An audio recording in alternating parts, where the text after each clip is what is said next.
Some of the impact or the results that we've obtained that we don't have figures for revolve around capacity building of individuals, of human beings, or of organizations.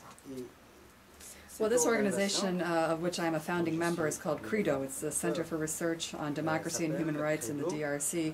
There's another organization, ASPP, which is an Association for Peace and Development. Another one I know of in Bukavu. There are many of them, and we all are very aware of the fact that we got off the ground thanks to the support from Global Rights. We established a partnership with Global Rights around 2003.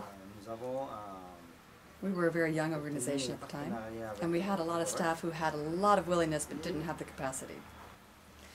So it was very helpful for us to meet Global Rights because, first of all, they gave us training on human rights, and also they provided us with the equipment we needed to print out our statements and our press releases and letters and to denounce human rights violations. Because at the beginning, we were working with the help of friends, somebody we knew who might have a printer or somebody else who might have a photocopier, and we might have to spend the whole night working on somebody's computer at their office, and then the next day have to go to somebody else's office to use their printer. And our knowledge of human rights at the time was rather limited. We would refer mostly to our domestic law without necessarily incorporating international humanitarian law.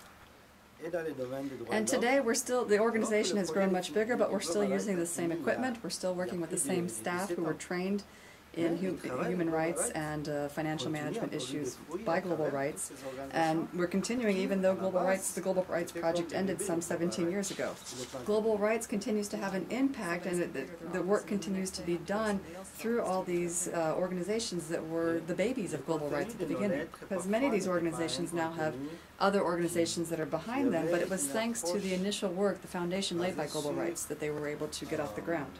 And that's something that you really can't put a number to, and only the beneficiaries really are aware of this sometimes, but it's important for other people to know of this impact.